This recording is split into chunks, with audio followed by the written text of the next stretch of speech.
사랑하고 축복합니다. 11월 24일 금요일입니다. 오늘 하루도 겸손하게 하나님의 뜻을 구하며 나가는 복된 날이 되시기를 축복합니다. 오늘 말씀 제목은 멀리 그리고 가까이라는 제목으로 함께 말씀을 나누고자 합니다. 오늘 말씀 본문은 욥기 19장 1절에서 29절까지 말씀입니다. 말씀을 봉독합니다. 욥이 대답하여 이르되 너희가 내 마음을 괴롭히며 말로 나를 짓부수기를 어느 때까지 하겠느냐. 너희가 10번이나 나를 학대하고도 부끄러워 아니하는구나. 비록 내게 허물이 있다 할지라도 그 허물이 내게만 있느냐. 너희가 참으로 나를 향하여 자만하며 내게 수치스러운 행위가 있다고 증언하려면 하려니와 하나님이 나를 억울하게 하시고 자기 그물로 나를 애워 싸신 줄을 알아야 할지니라. 내가 폭행을 당한다고 부르짖으나 응답이 없고 도움을 간구하였으나 정의가 없구나. 그가 내 길을 막아 지나가지 못하게 하시고 내 앞길에 어두움을 두셨으며 나의 영광을 거두어 가시며 나의 관모를 머리에서 벗기시고 사면으로 나를 헐으시니 나는 죽었구나. 내 희망을 나무 뽑듯 뽑으시고 나를 향하여 진노하시고 원수같이 보시는구나. 그 군대가 일제히 나와서 길을 도두고 나를 치며 내 장막을 둘러 진을 쳤구나. 나의 형제들이 나를 멀리 떠나게 하시니 나를 아는 모든 사람이 내게 낯선 사람이 되었구나. 내 친척은 나를 버렸으며 가까운 친지들은 나를 잊었구나. 내 집에 머물러 사는 자와 내 여종들은 나를 낯선 사람으로 여기니 내가 그들 앞에서 타국 사람이 되었구나. 내가 내 종을 불러도 대답하지 아니하니 내 입으로 그에게 간청하여야 하겠구나. 그 아내도 내 숨결을 싫어하며 내 허리의 자식들도 나를 가련하게 여기는구나. 어린 아이들까지도 나를 업신여기고 내가 일어나면 나를 조롱하는구나. 나의 가까운 친구들이 나를 미워하며 내가 사랑하는 사람들이 돌이켜 나의 원수가 되었구나. 내 피부와 살이 뼈에 붙었고 남은 것은 겨우 잇몸뿐이로구나. 나의 친구야, 너희는 나를 불쌍히 여겨다오. 나를 불쌍히 여겨다오. 하나님의 손이 나를 치셨구나. 너희가 어찌하여 하나님처럼 나를 박해하느냐. 내 살로도 부족하냐. 나의 말이 곧 기록되었으면 책에 쓰여졌으면 철필과 납으로 영원히 돌에 새겨졌으면 좋겠노라. 내가 알기에는 나의 대속자가 살아계시니 마침내 그가 땅 위에 서실 것이라. 내 가족이 벗김을 당한 뒤에도 내가 육체 밖에서 하나님을 보리라. 내가 그를 보리니 내 눈으로 그를 보기를 낯선 사람처럼 하지 않을 것이라. 내 마음이 초조하구나. 너희가 만일 이르기를 우리가 그를 어떻게 칠까 하며 또 이르기를 이래 뿌리가 그에게 있다 할진대 너희는 칼을 두려워할지니라. 분노는 칼의 형벌을 부르나니 너희가 심판장에 있는 줄을 알게 되리라. 아멘. 오늘 말씀 제목 멀리 그리고 가까이라는 제목으로 함께 말씀을 나누고자 합니다. 오늘 말씀은 욥기 19장 말씀입니다. 욥의 두 번째 친구 빌닷의 너무나도 날카롭고 아픈 그 정죄함의 이야기를 욥은 들었습니다. 그는 하나님 앞에서 무죄함을 피력하였지만 하면 할수록 친구들은 또 오늘 빌닷은 죄를 지은 죄인들의 실제 결론들을 이야기하면서 욥을 더더욱 괴롭게 하였고 힘들게 하였고 위로를 주려고 하는 것이 아니라 오히려 상처가 되었던 것입니다.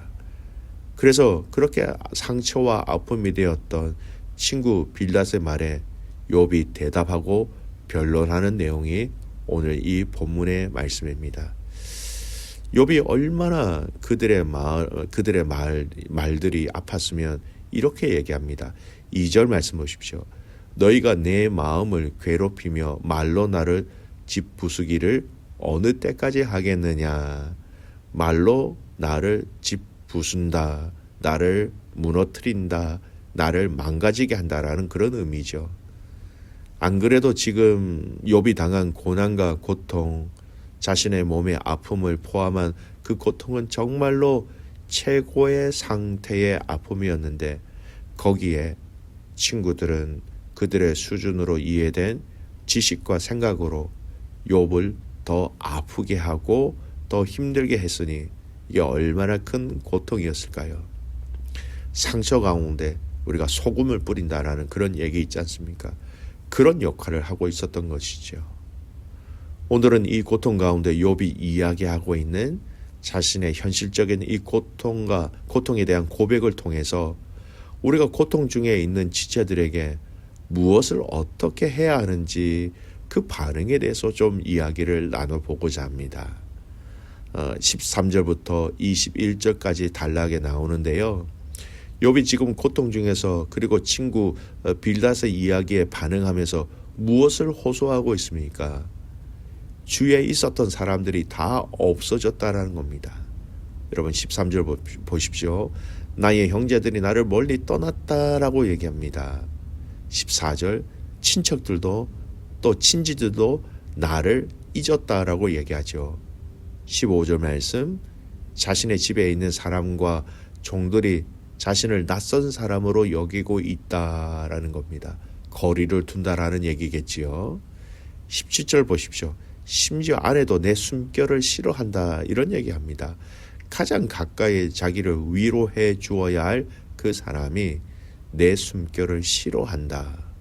어린아이들까지도 자신을 업신여긴다라고 얘기합니다. 여러분 이들이 욥을 멀리하는 이유는 다른 것은 아닙니다. 모두 다 욥이 하나님 앞에서 죄를 지었다라고 생각하였기 때문입니다. 즉 욥이 받은 고난과 고통의 어떤 내용들과 그 모든 상황들을 볼 때 여러분 하루에 가진 재물, 재산, 가축들, 자녀들 심지어 욥의 자신의 몸의 질병까지 병들었을 때에 사람들은 욥은 확실하게 죄를 지었다라는 것으로 이미 결론을 내어버렸다라는 겁니다. 그래서 주위 사람들은 죄인의 옆에 있는 것, 그것 또한 그 옆에 있는 사람들 또한 죄인으로 받거나 대우받을 수 있기 때문에 죄인과 거리를 멀게 두었다라는 것입니다. 그런데 성경을 자세히 살펴보면 죄인들과 거리를 둘 것을 이야기하고 있습니다. 그런데 그 의미를 잘 알아야 합니다. 잠언 5장 8절이에요. 네 길을 그에게서 멀리하라. 그의 집 문에도 가까이 하지 말라. 여기서 그에게서라는 대상은 음녀입니다. 음녀는 사람을 음란의 죄로 빠져들게 하는 사람들이죠. 죄를 짓게 하는 사람들을 멀리하라는 겁니다. 디도서 3장 10절 말씀에도 이런 말씀이 있어요. 이단에 속한 사람을 한두 번 훈계한 후에 멀리하라. 이단들은 하나님의 성도들을 죄악의 길로, 우상 숭배의 길로, 또 미혹의 길로 빠져들게 하기 때문에 그들을 멀리하라라고 말씀하십니다. 우리의 마음에 악한 마음을 들게 하거나 또는 하나님과 거리를 멀게 하고자 하는 사람들이 있다면 그들과 멀리해라라는 겁니다. 왜냐하면 그들의 죄악이 다른 사람들에게 흘러가 다른 사람들이 범죄하고 그들의 눈과 귀를 닫게 하기 때문에 그렇다라는 것입니다. 사랑하는 믿음의 성도 여러분, 얼마 전에 새가족과 함께 성경 공부를 하면서 나눈 적이 있습니다. 이 교회에 오셔서 한 가지 부탁을 드립니다. 꼭 이것을 하셨으면 좋겠습니다 하고 제가 권면을 드린 게 있지요. 뭐냐면 영적 베스트 프렌드를 만드십시오 라고 권해드렸습니다. 인간적으로는 얼마든지 가깝고 친하게 함께하는 사람들 필요하지요. 하지만 영적 베스트 프렌드를 만드셔야 합니다 라고 권면해드렸습니다.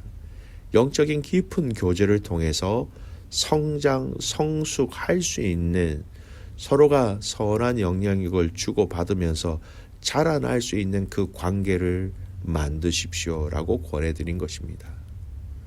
사랑하는 믿음의 성도 여러분, 죄인의 자리에 서게 하는 장소가 있다면 여러분 거기 가지 말아야 합니다. 죄인의 자리에 서게 하는 사람들이 있다면 그 사람들과 거리를 멀리 하셔야 하지요. 오히려 하나님과 가까이 하는 사람들을 찾으십시오. 오히려 여러분이 하나님께 사람들을 가까이 인도할 수 있는 이런 축복의 다리, 축복의 연결 통로가 되셔야 한다라는 겁니다.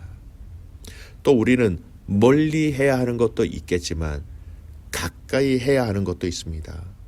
고통과 고난 또 여러 가지 이유로 인하여 하나님과 멀리 떨어진 낙심한 사람들이 있다면 또 우리는 그들에게 가까이 가야 할 사명도 있습니다.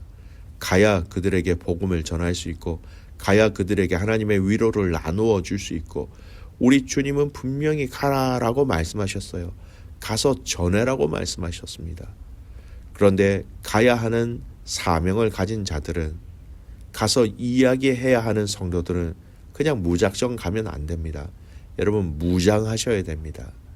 악한 것들이 수없이 공격할 것인데 그 공격을 넉넉히 이길 수 있도록 여러분 함께 싸워야 하는데 그 싸울 수 있도록 영적인 무기와 영적인 체력을 준비하며 가야 한다라는 것이죠. 그럼 그것이 어떻게 가능할까요? 바로 성령님과 함께 함으로 이 일들을 이룰 수 있다라는 겁니다. 사도행전 1장 8절 말씀 참 유명한 말씀입니다. 오직 성령이 너희에게 임하시면 너희가 권능을 받고 예루살렘과 온 유대와 사마리아와 땅끝까지 이르러 내 증인이 되리라 하시고 성령님을 통하여 너희가 권능을 받는다라고 말씀하십니다. 요한복음 16장 13절 말씀 그러나 진리의 성령이 오시면 그가 너희를 모든 진리 가운데로 인도하시리니 그가 스스로 말하지 않고 오직 들은 것을 말하며 장래 일을 너희에게 알리시리라. 진리의 성령이 너희들에게 알려주신다라고 분명히 말씀하십니다.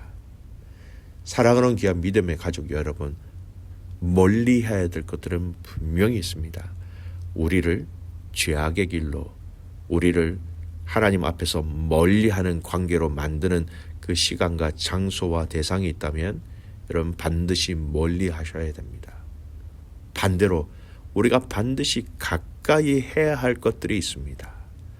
그 가까이 해야 할 것들, 연약하고 부족한 지체들을 향하여 우리가 가까이 가는 것뿐만 아니라 그 가까이 갈 때에 그냥 가는 것이 아니라 여러분 우리가 성령의 충만함으로 그 성령의 인도하심으로 그 성령님과 가까이 함께함으로 우리가 가까이 다갈 때에 여러분 한 번을 만나도 영향력 있는 만남, 그들의 영혼을 터치할 수 있는 만남이 되는 것이죠. 사랑하는 귀한 믿음의 가족 여러분, 오늘 이 욥기의 말씀을 통하여 우리가 멀리 해야 될 것들이 무엇인지, 그리고 반면에 우리가 가까이 해야 할 것들이 무엇인지 분명히 알고 분명히 그 원리와 방법대로 승리하며 살아가는 오늘 이 하루가 되시기를 주님의 이름으로 축복합니다. 아멘. 기도하겠습니다. 살아계신 하나님 아버지, 감사와 찬송과 영광을 올려드립니다. 오늘 욥의 두 번째 친구인 이 빌닷의 말에 하나님, 이 욥이 어떤 이야기를, 어떤 고백을, 어떤 아픔을 고백하고 있는지 이 고백의 말씀을 보았습니다. 하나님, 우리가 가까이 해야 될 것들이 무엇인지 알게 하시고 또 멀리 해야 할 것들이 무엇인지 아는 저희들 되게 하여 주시옵소서. 하나님, 특별히 모든 믿음의 성도들이 깊은 영적 프렌즈를 만들어서 영적으로 그들을 일으켜 세우고 또 버팀목이 되어지고 서로 중보하며 이 믿음의 여정을 하나님 앞에서 끝까지 완주할 수 있도록 살아가는 믿음의 성도들의 공동체를 하나님 붙잡아 주시기를 간절히 소원합니다. 하나님, 세상의 공동체와 믿음의 공동체가 분명히 달라져야 하는 것, 또 달라져야 할 그 방법이 있습니다. 성령님, 이 믿음의 공동체 가운데 좌정하여 주셔서 다스리시고 능력을 주시며 그 말씀을 순종하게 하시고 그 말씀을 들음으로 영향력 있는 지혜와 결단으로 하나님 나라를 함께 증거할 수 있는 귀한 믿음의 성도들이 되게 하여 주시옵소서. 오늘 이 하루 주님과 가까이 하게 하시고 또 멀리 해야 될 죄악 멀리 할 수 있도록 우리를 친히 인도하옵소서. 그렇게 가실 주님을 신뢰하며 살아서 역사하시는 예수님의 이름으로 기도드리옵나이다. 아멘.